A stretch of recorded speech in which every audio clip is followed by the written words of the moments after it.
জগন্নাথ বিশ্ববিদ্যালয়ের শিক্ষার্থীদের ক্ষেত্রে সরকার যেমন তার চেয়ে বেশি আন্তরিক হাসনাত আব্দুল্লাহ এবং তার সাথে যারা ছিলেন তাদের জন্য যমুনার সামনে আন্দোলন করার অনুমতি আছে, তাদেরকে ঠান্ডা হাওয়া দিয়ে পানি খাইয়ে একরকম আদর যত্ন করা হয়েছে। মানে এমন আমার জানা মতে বিএনপি বা এর আগে হেফাজত যারা করেছিল তাদের সময় তো উত্তর সিটি কর্পোরেশন ওরা ঠান্ডা পানি দিয়েছে। আমি একটু শেষ করি। যখন জগন্নাথ বিশ্ববিদ্যালয়ের শিক্ষার্থীরা কাকরাল মোড় পার হচ্ছিল আমরা কিন্তু আসলে সেই চিহ্নটি দেখিনি, বা শিক্ষকদের আন্দোলন যখন হচ্ছিল শাহবাগে তখনও কিন্তু এত খাতির যত্ন আমরা দেখিনি। যখন নারীরা সংগ্রাম করছিল নারীদের নিরাপত্তা ইস্যুতে তখনও কিন্তু এই খাতির যত্ন আমরা দেখিনি। আমরা একটু ছবি দেখে আসি, তাহলে তফাৎটা বুঝতে পারবো যে একটি আন্দোলনের ক্ষেত্রে খাতির যত্ন কেমন হয়, অন্য আন্দোলনের ক্ষেত্রে কেমন হয়। আপনিও দেখবেন প্লিজ।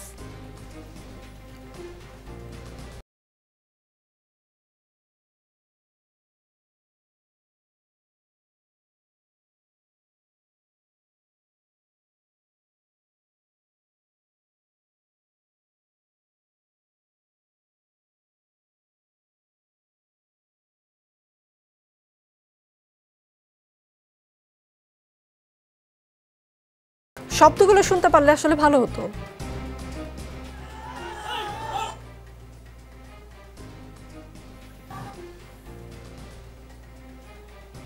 দুটো পাশাপাশি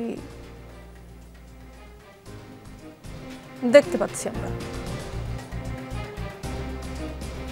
আচ্ছা জি, ছবি চলতে থাকুক। প্রশ্নটাও করি একটু, মানে কাউকে পানি খাওয়াবো, কাউকে মায়ের খাওয়াবো, কেউ পাবে ঠান্ডা, কারোর জন্য ডান্ডা, মানে কেউ বানাবে মঞ্চ, কেউ রাত কাটাবে পিচঢালা পথে। সরকার কি এই নিয়মে বিশ্বাসী কিনা? গভর্নমেন্ট গত 9 মাসে এরকম কয়টা ঘটনা ঘটেছে আপনি জানেন? এইরকম ঘটনা ঘটেছে 260-এর মতো, 250-এর ঊর্ধ্বে আমি বলবো। তো প্রত্যেকটার ক্ষেত্রেই তো আমরা যতটা মানবিক হওয়ার দরকার আমরা মানবিক হয়েছি প্রত্যেকটার ক্ষেত্রেই। খুব রেয়ার অকেশনে পুলিশ লাঠি চার্জ করতে বাধ্য হয়েছে, খুবই রেয়ার।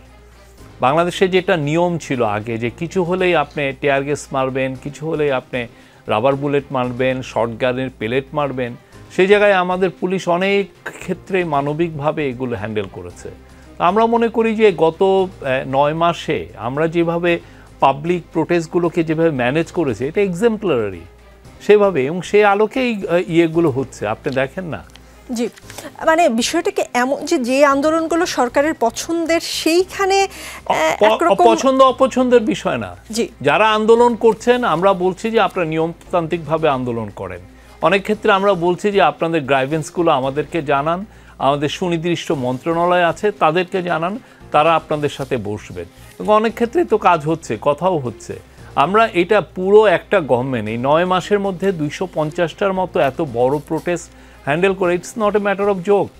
খুবই আমি তো বলবো যে আমরা অনেক সুস্থিরভাবে শান্তভাবে এই পুরো বিষয়গুলো হ্যান্ডেল করা হয়েছে। জি, আপনি বলেছেন সরকার বসে নেই, সরকার কাজ করছে, কিন্তু কিছু বিষয়ে আমরা দেখি এক রাতের মধ্যে সিদ্ধান্ত হয়ে যায়। আমি এক্সাম্পল দেখাবো, তার আগে একটা প্রশ্নের উত্তর একটু জেনে নিতে চাই। ছাত্র উপদেষ্টাদের সামনে ঠেলে দেওয়া হয় বিষয়টা কি এমন কিনা? কেননা জগন্নাথ বিশ্ববিদ্যালয়ের সমস্যায় তথ্য উপদেষ্টা কেন সেখানে গিয়েছেন, শিক্ষা উপদেষ্টা কেন যাননি? এর আগে আমরা দেখেছি নাহিদ ইসলামকে। শিক্ষা উপদেষ্টা কালকে চিটাগাংয়ে ছিলেন। জি, ছাত্র উপদেষ্টা উনি নাহিদ মাহফুজ তথ্য উপদেষ্টা উনি ঢাকায় ছিলেন।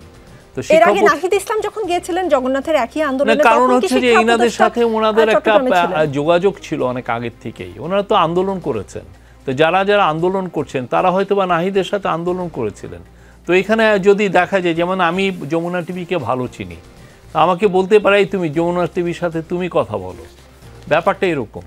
জি, আসলে এই সিদ্ধান্তটা উপদেষ্টা পরিষদের সম্মিলিত সিদ্ধান্ত হয়েছে কিনা? কেননা যখন আমরা দেখছি মাহফুজ আলম সামাজিক যোগাযোগ মাধ্যমে এক ধরনের ডিজিটাল মবের শিকার হচ্ছেন তার একটি ফেসবুক স্ট্যাটাসকে ঘিরে, এবং একটি স্ট্যাটাস দেওয়ার 10 মিনিটের মাথায় তিনি সেটা ডিলিটও করেছেন, কেননা তাকে এবং তার পরিবারকে ঘিরে যেভাবে আক্রমণাত্মক বিভিন্ন হুমকি আসছিল, সেই একটা অবস্থায় তাকে এরকম একটা লোক সমাগম জায়গায় পাঠানো উপদেষ্টা পরিষদের সিদ্ধান্ত যদি হয়, আমি ঠিক জানি না, আপনি পরিষ্কার করবেন আমাকে, সেইটাকে আসলে খুব সুচিন্তিত সিদ্ধান্ত। উনি সরকারের হয়ে গেছেন ওইখানে, উনি যে ওইখানে কথা বলতে গেছেন, হি ওয়াজ রিপ্রেজেন্টিং দ্য গভর্নমেন্ট।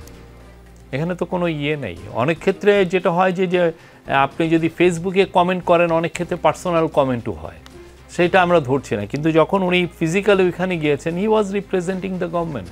তো ফলে খুবই অনাকাঙ্ক্ষিত যে এইটা বোতল একটা ছোড়া হয়েছে, এবং বোতলে পানি থাকতে পারতো, বোতলে আরও এক্সপ্লোসিভ থাকতে পারতো।